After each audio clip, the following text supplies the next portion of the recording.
তাদের প্রত্যেকের হাতে রামদাও ছিল, চাপাতি ছিল, হকি স্টিক ছিল, বস্তা ভর্তি ইটের খোয়া নিয়ে গিয়েছেন। কথা বলতে কার্পণ্য করে নেই, কিন্তু গতকাল থেকে একটা মানসিক ট্রমার মধ্যে আছি। তো আমি ডিসি সাহেবকে বলবো, আপনার যদি রাজনীতি করে এত খায়েশ থাকে, সরকারি চাকরিটা ছেড়ে আপনি রাজনীতি করেন।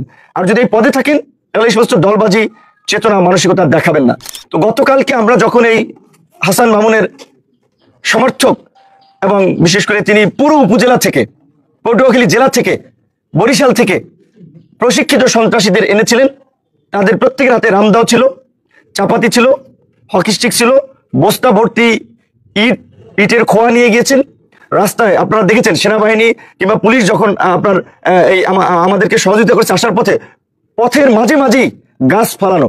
এবং আমাদের জেলার সেক্রেটারি যেটা বলেছে, আমি আসলে ঢাকা শহর আপনারা দেখেছেন রাজপথে সবসময় সোচ্চার ভূমিকা পালন করেছি, ফ্যাসিবাদের আমলেও বিন্দুমাত্র আপোষ করি নাই, কথা বলতে কার্পণ্য করে নেই। কিন্তু গতকাল থেকে একটা মানসিক ট্রমার মধ্যে আছি যে রাস্তায় এইভাবে গাছ ফালানো হয়েছে, এইভাবে ইট জড়ো করা হয়েছে। এবং এই যে পুরো জেলার, যেহেতু সে কেন্দ্রীয় বিএনপির সদস্য, তার তো একটা নেটওয়ার্ক আছে এবং ছাত্র রাজনীতি করেছেন, কাটা লাইনেও যোগাযোগ আছে।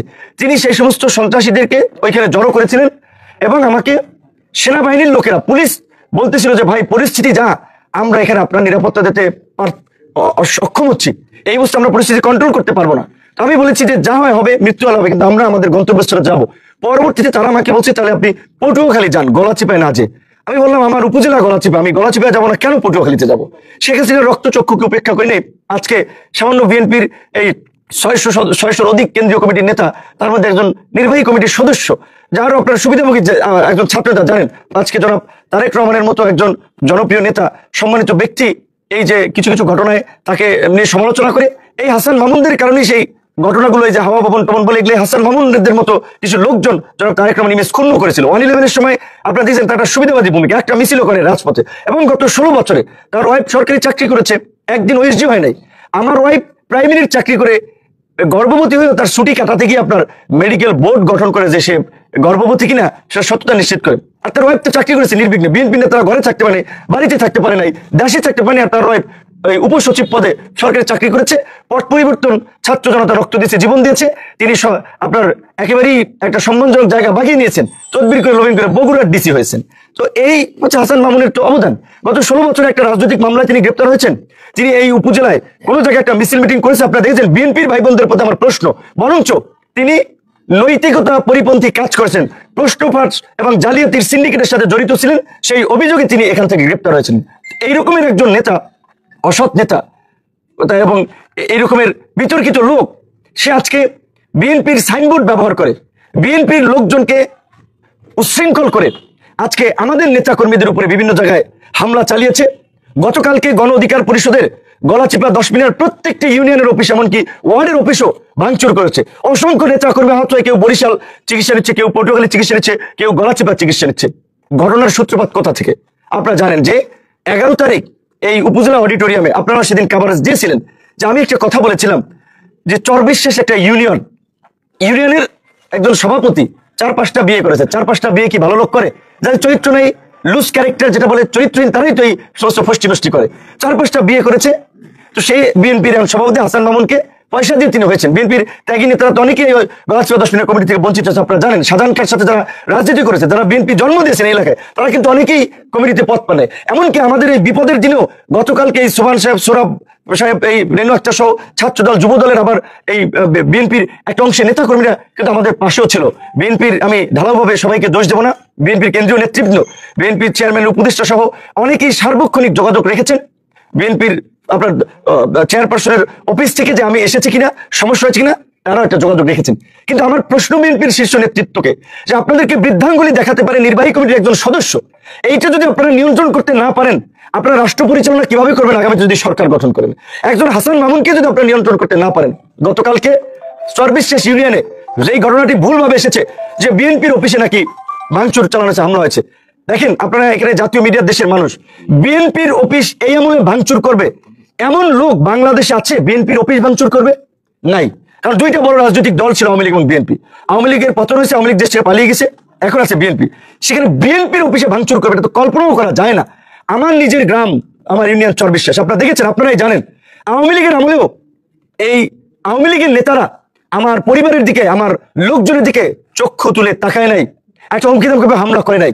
সেখানে আমাদের কর্মী সভা চলছিল চরবিশ্বাস ইউনিয়নে, আমার প্রোগ্রাম চলছে বকুলবাড়িয়া, সেখানে আপনার এখানে সে চরবিশ্বাসে আপনারা দেখেছেন যে আমাদের এই কর্মী সভা চলাকালীন সময় তারা স্লোগান দিচ্ছে, তারা আমাদের লোকজনকে গালিগালাজ করছে। সেখানে যেহেতু একই গ্রামের একই ইউনিয়নের লোক, আমাদের দুজন দায়িত্বশীল নেতা, একজন আমার আপন ছোট ভাই, দুইজন লোক এসেছিল, তাদেরকে অনুরোধ করেছে যে ওইখানে যেহেতু একটা প্রোগ্রাম চলে, অনেক লোক, আপনারা ওই প্রোগ্রাম শেষে প্রোগ্রামটা করেন, নাহলে একটা উচ্ছৃঙ্খল উত্তেজিত পরিস্থিতি তৈরি হবে।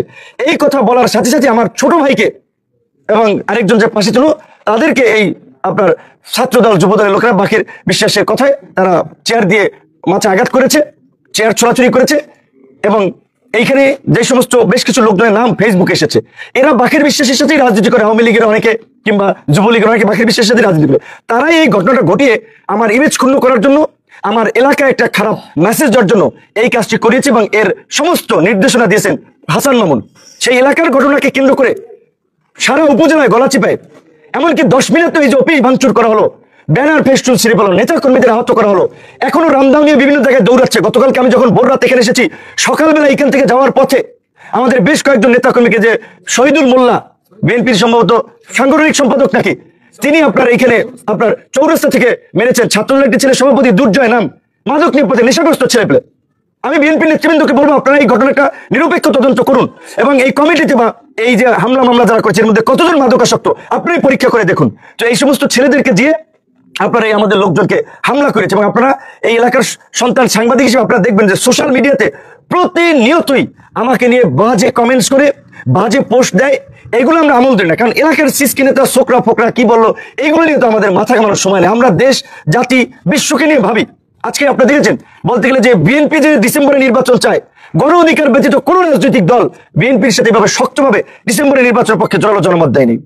বিএনপির নেতাদের চরিত্র হনন করা হচ্ছে, যে আপনার সালাউদ্দিন সাহেব থেকে মির্জা ফখরুল, রুমিন ফারহাদ, ভারতের দালাল, এইটা সেটা। সেখানে গণ অধিকার পরিষদের নেতৃবৃন্দ সভাপতি হয়ে আমরা সেটার প্রতিবাদ করি, কারণ আমরা মনে করি যে রাজনীতিতে একটা সৌন্দর্য শিষ্টাচার থাকা দরকার। এইভাবে যদি সিনিয়র মানুষকে নিয়ে নানা ধরনের অপপ্রচার প্রপাগান্ডা ছড়ায়, আজকে একজনকে নিয়ে ছড়িয়েছে, কালকে আমাকে নিয়ে ছড়াবে, সেই জায়গা থেকে আজকে জাতীয় পর্যায় থেকেও আমাদের এত একটা বোঝাপড়া, জাতীয় রাজনীতিতে সমস্ত রাজনৈতিক দলগুলোর এত একটা আন্তরিকতা, সেখানে লোকাল পর্যায়ে আমার উপজেলায় এক হাসান মামুন বিএনপির সাইনবোর্ড ব্যবহার করে এই ঘটনা ঘটালো। আমি শুধুমাত্র ডক্টর ইউনূসের সাথে জনাব তারেক রহমানের মিটিং, এই কারণে ওনাকে এই ছোট বিষয় জানেন। আমি বিএনপির শীর্ষ নেতৃবৃন্দকে বলবো, আমি দেখতে চাই যে আপনারা হাসান মামুন এবং যারা এই ঘটনা ঘটিয়েছে তাদের বিরুদ্ধে কি পদক্ষেপ নিচ্ছেন, তারপরে আমাদের রাজনৈতিক সিদ্ধান্ত হবে।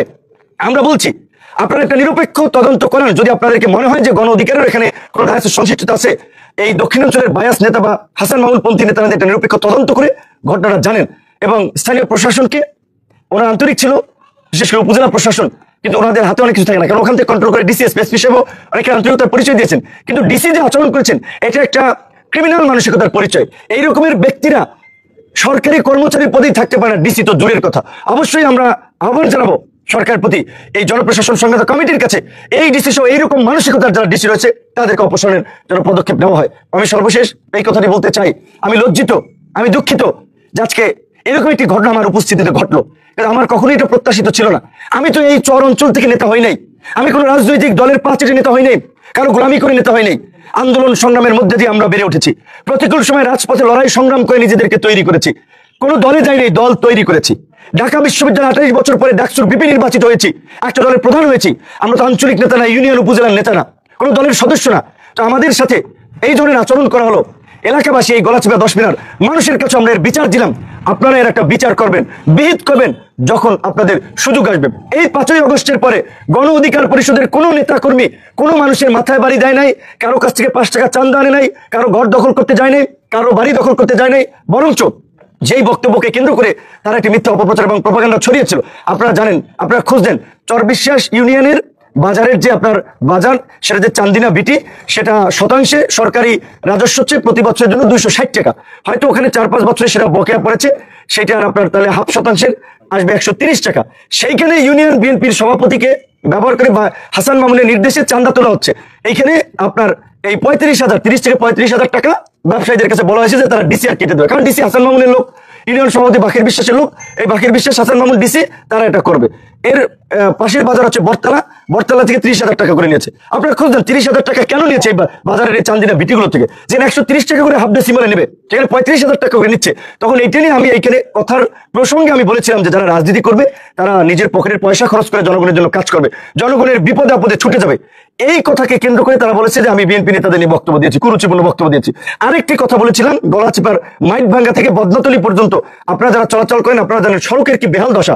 বলেছিলাম যে 3 জন ঠিকাদার নাকি চেঞ্জ হয়েছে, আমি শুনেছি 5ই আগস্টের আগে 2 জন, 5ই আগস্টের পরে নাকি এক বিএনপি নেতা নিয়েছে। তো নেতাদের কাজ হবে জনগণের দুঃখ কষ্ট লাঘবে কাজ করা, রাস্তাটা চলতে জনগণের কষ্ট হয়, এই কথা তো যে কোনো নাগরিকও বলতে পারে। এই দুটো কথাই তো দোষের কিছু না, কিন্তু এই কথাকে কেন্দ্র করে আমার নিজের জন্মস্থানকে কলঙ্কিত করার জন্য হাসান মামুন এই চরিত্রহীন লম্পট বদমাইশদেরকে দিয়ে চরবিশ্বাসে তাণ্ডব চালিয়েছে। এবং আজকেও সকালবেলা এই গলাচিপা থেকে লোক পাঠিয়েছে পটুয়াখালীতে, বরিশাল থেকে, যে ওই চর আমার এলাকা, ওইখানে আমাদের আত্মীয় স্বজন আমাদের নেতা কর্মীদের উপরে হামলা মামলা চালানোর জন্য। আজকে গলাচিপার অলিতে গলিতে আমাদের নেতা কর্মীদেরকে যেখানে পেয়েছে হামলা মারধর করেছে।